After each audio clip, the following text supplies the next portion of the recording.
Alors, j'ai attendu un bout de temps, j'ai attendu 1h30 sur l'aire des volcans là ce matin. Donc je suis allé voir, j'ai fait plusieurs façons de faire du stop. Donc j'ai attendu avec mon petit carton à la sortie de l'aire d'autoroute, ça n'a pas trop fonctionné. Je suis allé finalement demander aux gens et je suis tombé sur Jean-Christophe, qui est un Français qui s'est expatrié un long moment de sa vie aux États-Unis. Et c'était un très bel échange et il m'a déposé à la sortie direction Chartres. Voilà, donc je vais m'installer là avec mon petit carton. Les gens peuvent s'arrêter sur le côté là. Et puis on va voir ce que ça donne.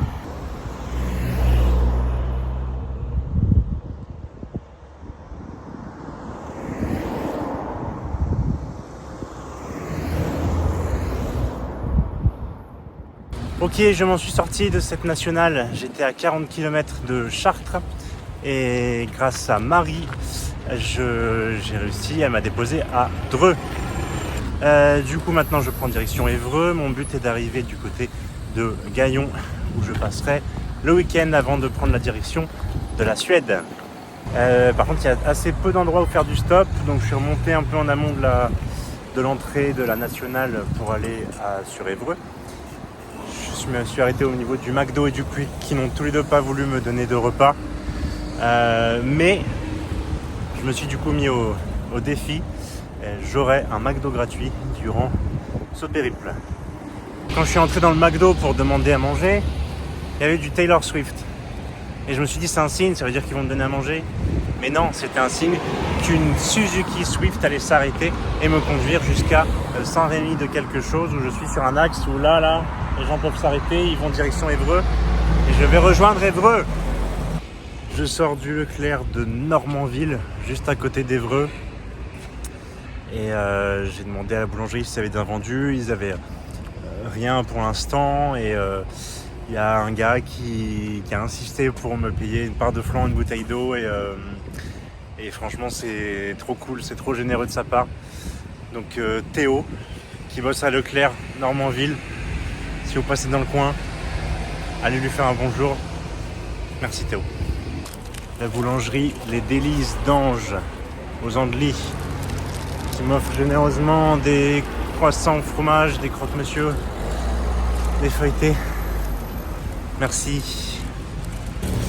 En fait, si j'avais pas été consommateur de contenu sur YouTube où tous là vous montrer que c'est possible, je sais pas si j'aurais eu la foi d'aller demander à des commerces, à commencer par hier où dans une station-service comme ça, j'y croyais pas une seconde.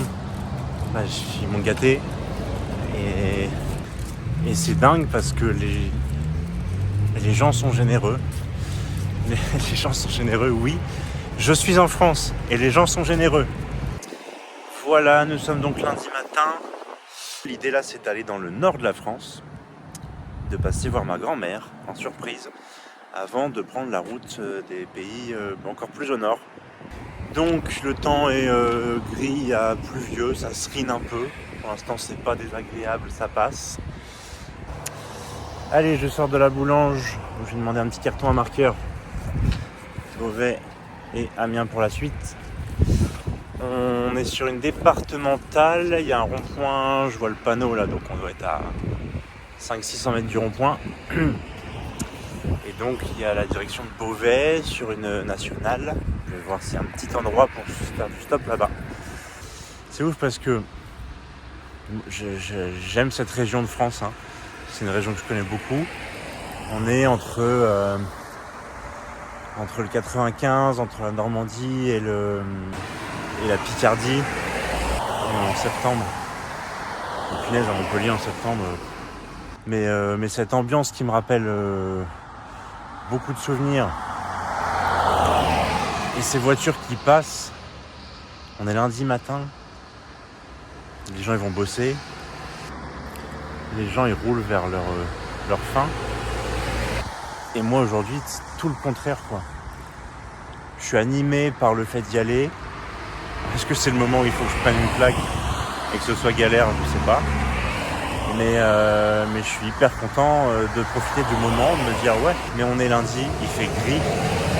Je kiffe quoi. Je kiffe.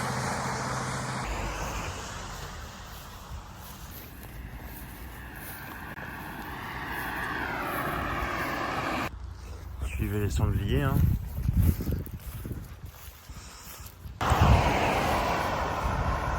Je trouve toujours pas d'endroit où les voitures pourraient s'arrêter. Et j'espère que ça va pas durer beaucoup de kilomètres comme ça. Parce que là, quand on regarde de l'autre côté, mais c'est la première fois où je trouve pas un petit endroit où les voitures pourraient s'arrêter. Et où je serais bien visible et où les gens ont le temps de réfléchir. 38 bornes à pied là, ça va faire beaucoup. Ah, il fait beau. Il fait beau. C'est top. Est-ce qu'il y a un moment où je fais demi-tour? Parce que jusqu'où ça va aller comme ça? Mais j'ai regardé donc sur le GPS et il m'a dit qu'il y a un rond-point dans moins de 2 km. Donc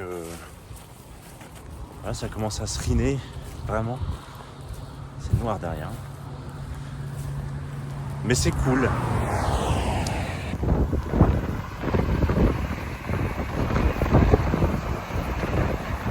Là, ça devient vraiment la misère.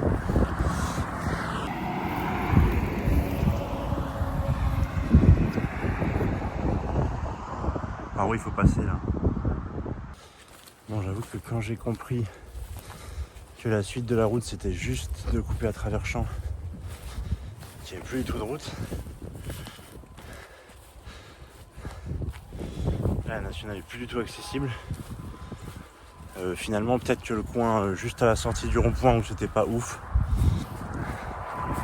j'aurais peut-être dû me contenter.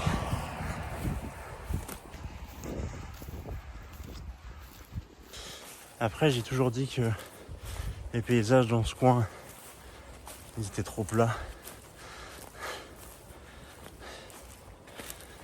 Je le dirai plus.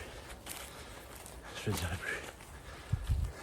C'est dingue parce que ce qui me met le plus en alerte, c'est absolument pas d'être coincé dans le champ, que ça grimpe et que je sois dans la terre collante. Mais c'est le fait que ça vient d'être l'ouverture de la chasse. On est lundi, donc normalement... Et c'est pas rassurant en fait.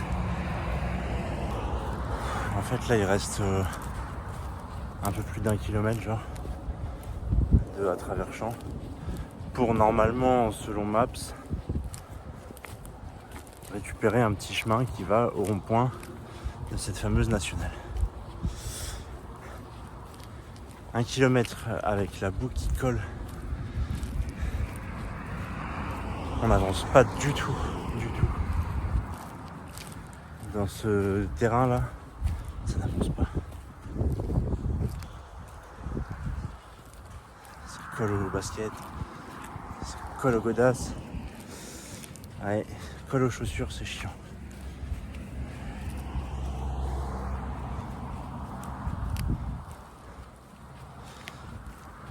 Pour l'instant, c'est ok dans ma tête. Je commence un peu à me dire, putain, mais si jamais il n'y a pas vraiment de chemin possible et d'avancée possible, genre si c'est clôturé, c'est chez des gens, si je dois faire demi-tour, ça va être chaud.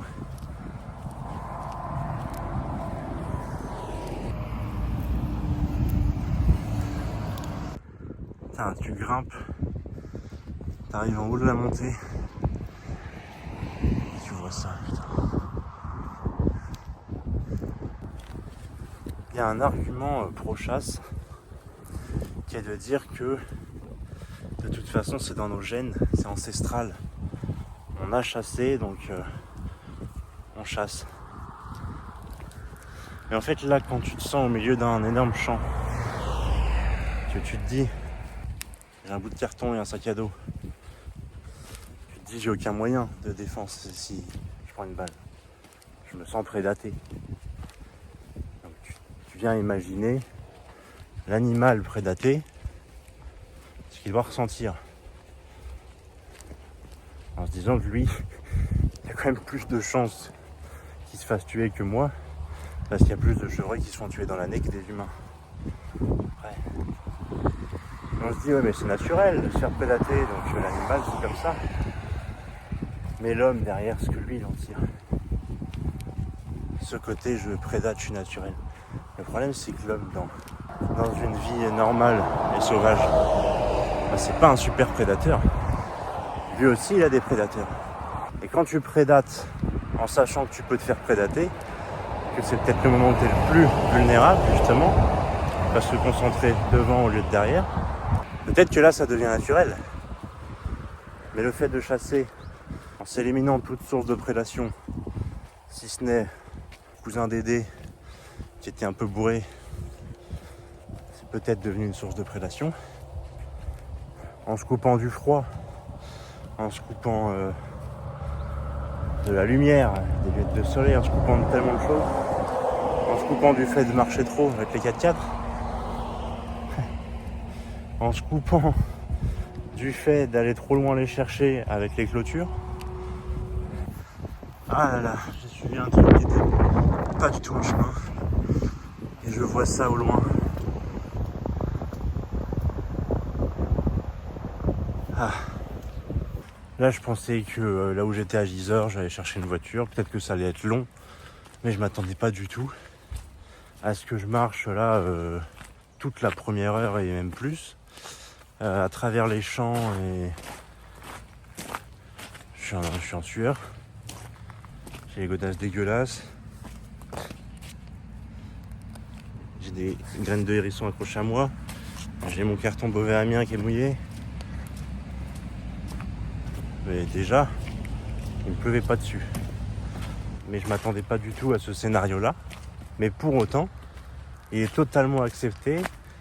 Il n'y a aucune contrainte de temps et je me dis pas, punaise, j'ai perdu 1h30. Alors que je pourrais déjà être je ne sais où. Peut-être que je vais louper la voiture qui allait m'emmener à Amiens. Peut-être à Valenciennes direct. Mais en fait on s'en fout. On s'en fout parce que ce qui compte c'est pas là où je vais. Et puis c'est ce qu'il fallait que je fasse ce matin. Petit parcours santé là. Et mon problème ne va pas se répercuter dans toute la journée comme un truc au boulot qui va nous faire perdre du temps, puis ça va s'enchaîner. Là en fait j'ai juste à nettoyer un peu mes chaussures parce que je vais pas rentrer dans une voiture qui me prend en stop en mettant une tonne de boue. Mon pantalon il va sécher tranquille. Et puis voilà. Alors j'ai emmené depuis Montpellier, j'ai emmené quelques barres de céréales et quelques repas lyophilisés au cas où. Et je pense que je vais quand même me poser prendre une barre de céréales parce que du coup j'avais pas faim ce matin en partant, je me suis pas forcé en me disant que j'avais les barres de céréales. Donc je vais m'en autoriser une. Si j'arrive à ce rond-point, combien de gens dans la journée le voient ce rond-point? Combien de gens sont aussi heureux que moi? On va continuer à nettoyer un peu ça. Je me dis que pour mettre toutes les chances de son côté quand même il faut être présentable et puis tu dégueulasses pas la voiture de quelqu'un qui t'emmène en stop. En fait on dit toujours que la première impression c'est hyper important. Une fois qu'elle est installée on a beaucoup de mal à la déloger.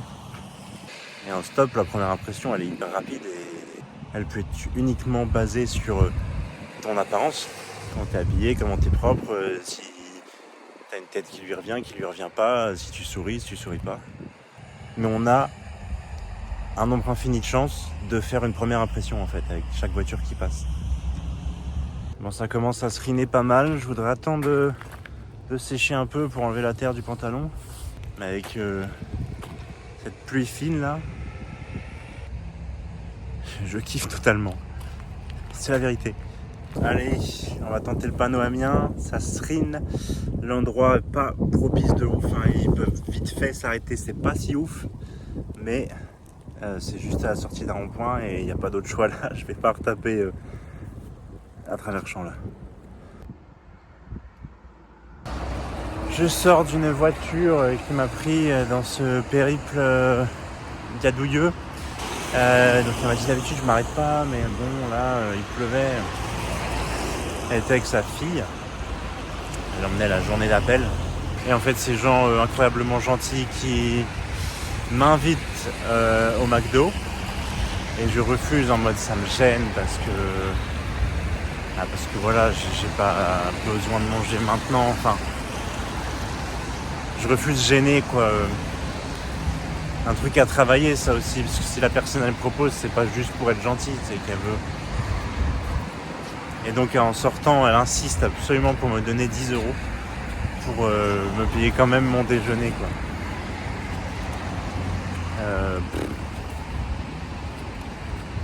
Les gens ils sont gentils. Hein. Finalement en fait quand elle a insisté pour les 10 €, j'aurais dû dire bon bah ok allez invitez-moi à manger. Parce que l'esprit du voyage il est plus par là. Me voilà à la gare d'Amiens où un chauffeur VTC hyper sympa m'a déposé. Je suis entré dans sa voiture, super bagnole, une marque suédoise, filière de Volvo mais qui fait très Tesla. Et je vois mais moi je fais stop. Et en fait il revenait à vide de Beauvais, donc il a dit non mais je vous ai vu, j'ai fait le tour du rond-point avec une belle histoire. Ça me paraît un peu que je sorte de cette ville vers l'autoroute, je sais pas trop mes chances de réussite là, je sais pas.